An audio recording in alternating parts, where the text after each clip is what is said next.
Yo, it's the Claymore Minotaur, JJ, you know what it is, back at it again. GTA video, must have caught Benny's upgrade for, I think it's a discounted price here, you know what I'm saying?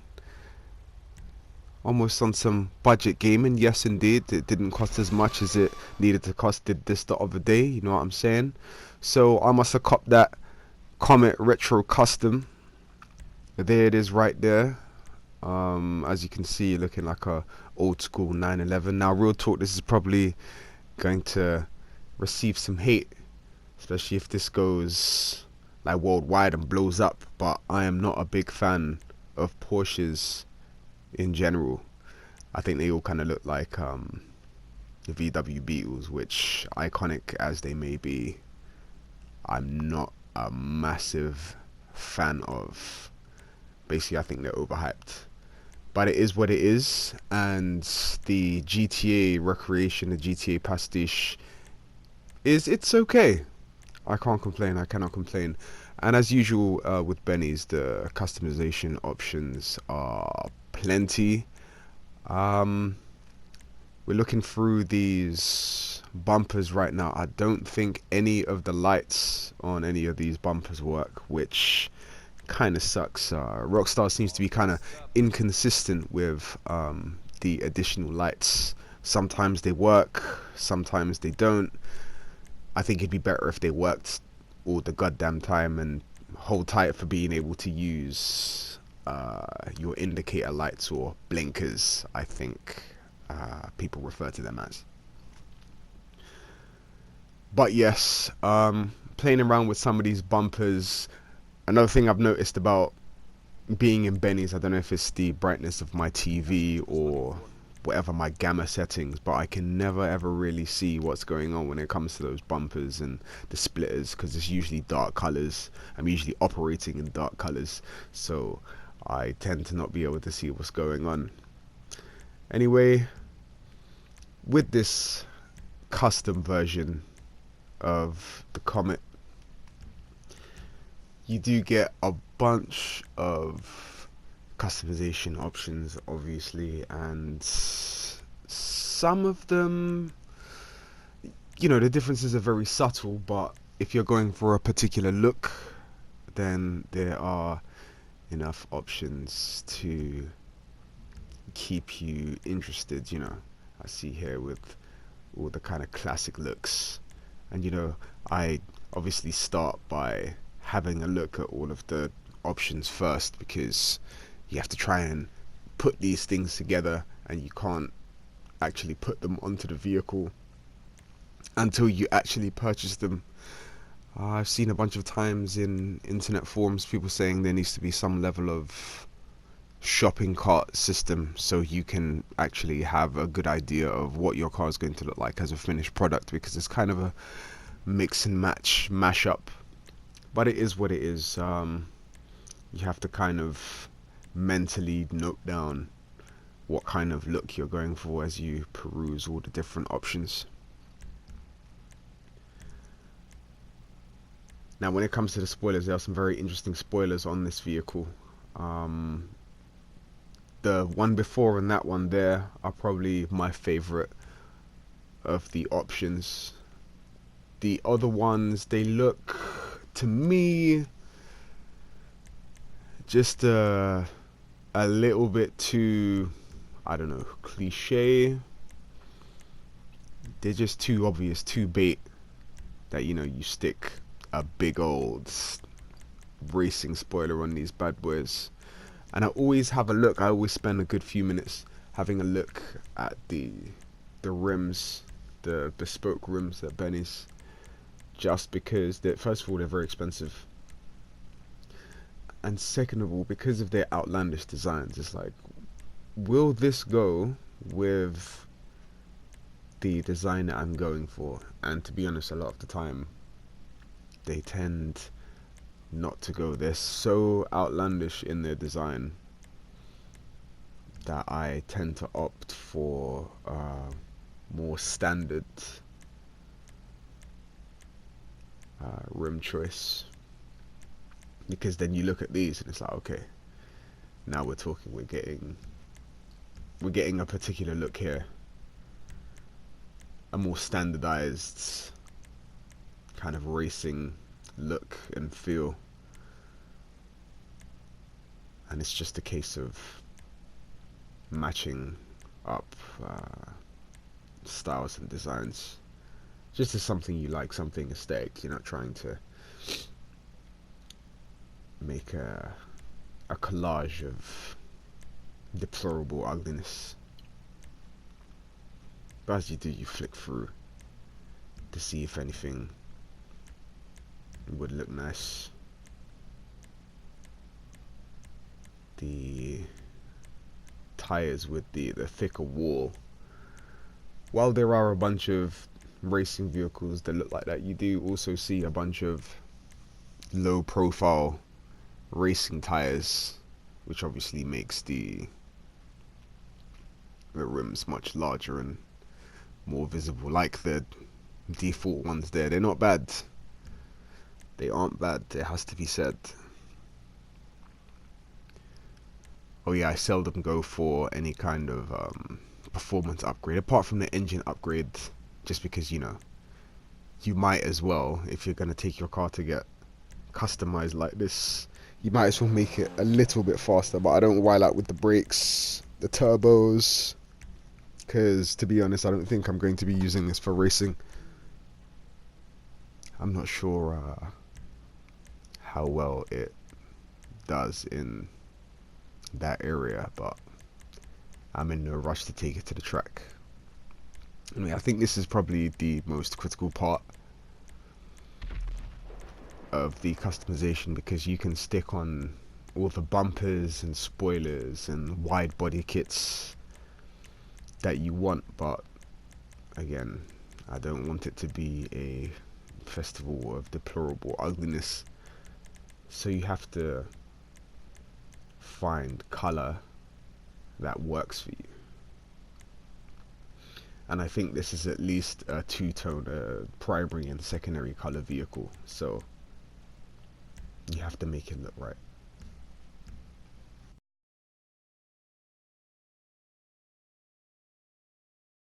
Now, when it comes to this color scheme right here, I think this is like a classic racing livery color scheme, wherein you have the orange and the baby blue, maybe a bit of white, like there it is, and I think, I'm not entirely sure what racing team it was, but there's been a bunch of them over time, and the colors seem to go together very well on most vehicles. I'm sure there is a Porsche that exists out there which contains such colors, but again, it's a case of me finding which colors would go the best with this. Obviously there's the yellow, Hol Tite that yellow bird from Gran Turismo. I think it was 2. Was it 2 they started bringing in more than just the Japanese cars? A long time ago now, so you have to pardon me if I don't remember. But even this white color that we have here, it's decent. It does look like one of those old school 911s that you would see just parked up on roadside, that you'd see people just have.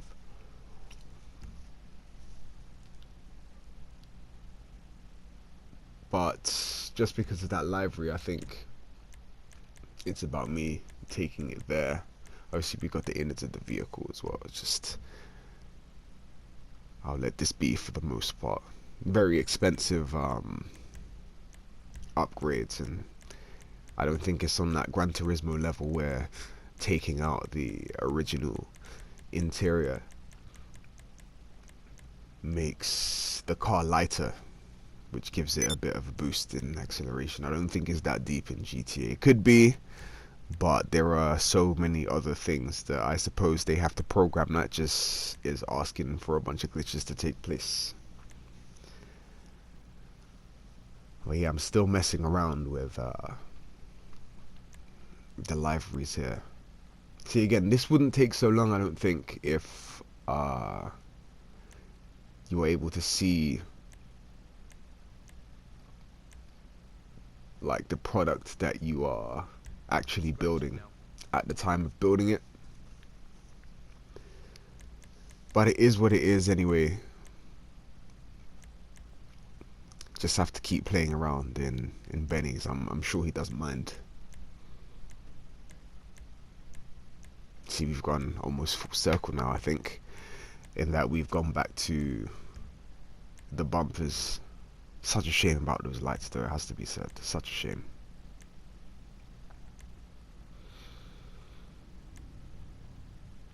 And we've got a bunch of interesting protruding exhaust pipes there. You can see it slowly coming together for the final look that I went for. Keeping it kind of low to the ground there. Oh, we're back on the wheels again. We're back on the wheels.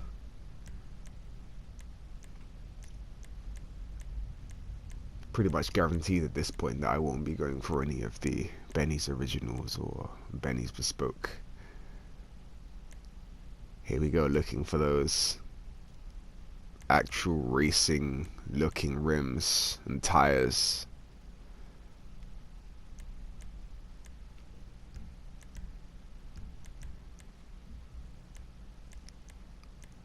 And there are some pretty fitting ones here. I think you can see the style that I'm going for.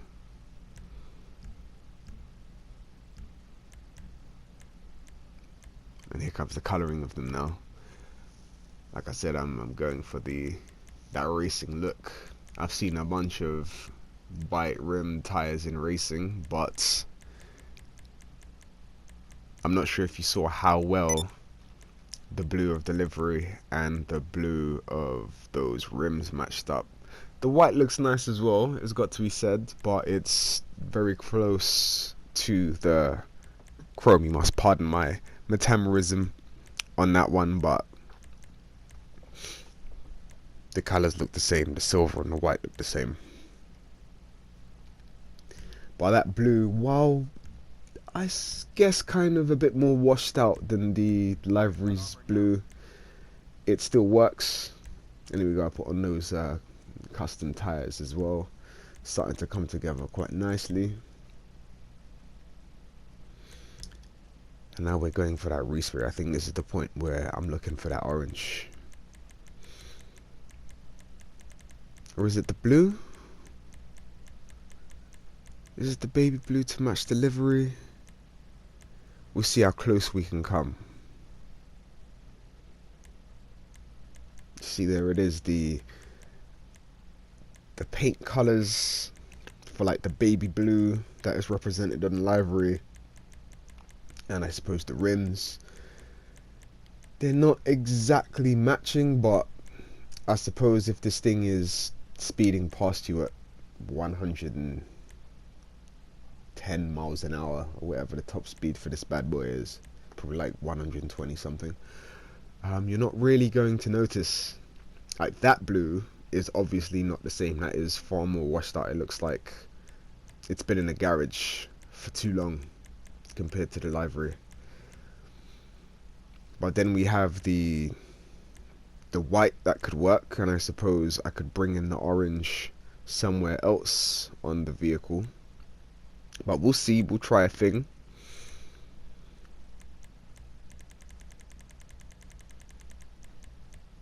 Again, it's just tough to match everything up when you literally have to pay for it beforehand. But it is what it is. Like I said before, kind of have to guess.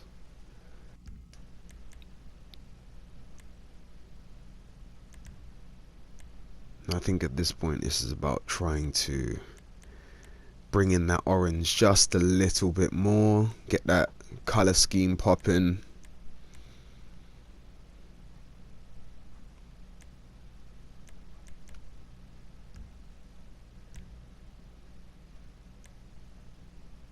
See if we can get either that orange or that blue on the side there with the skirts. I think that might be what is settled with there.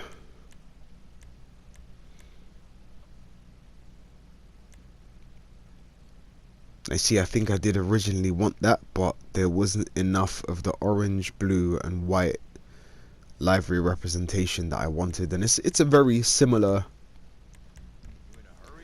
spoiler, similar kind of shape. I think it's just a bit larger, a bit more gaudy, but not that kind of plank on a stick kind of look. It kind of flows with the vehicle, I think.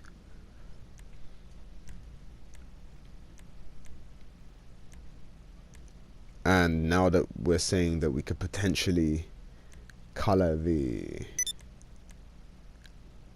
extended wheel arches with that orange, which just adds that little bit more. I don't remember if I actually went for this or not, but it looks good either way. It must be said. It must be said. Nice multicolored looking racing car. Don't remember how much of the inside I actually modified.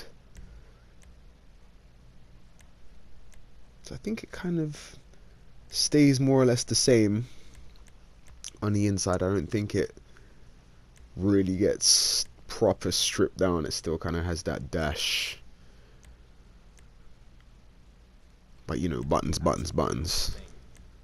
Like we're playing Marvel or Tekken.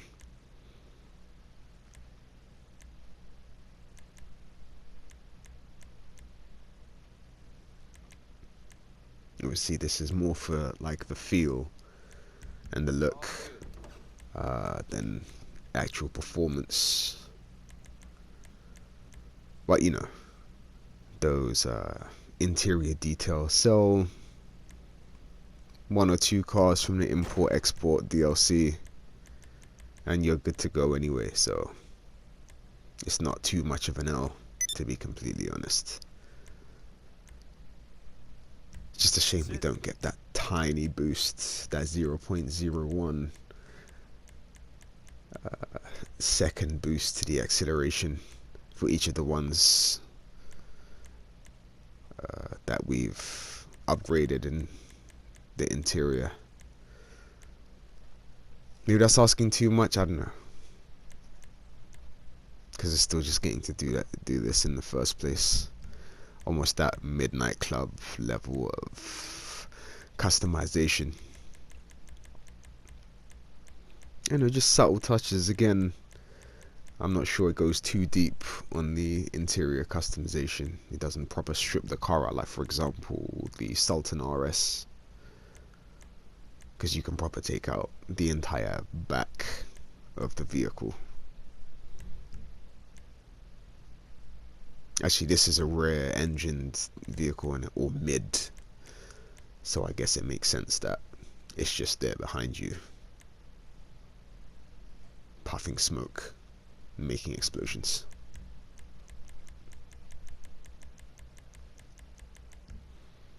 Yeah, these are just the final kind of minor touches before Benny sends me on my way.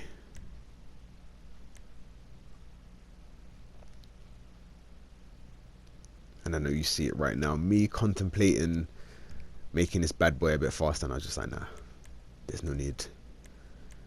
There's no need whatsoever. It's not a racing car, it's for styling. And there it is, the final product. Anyway, that's your boy JJ. Check out the description box, and I will see you in the next video. Peace!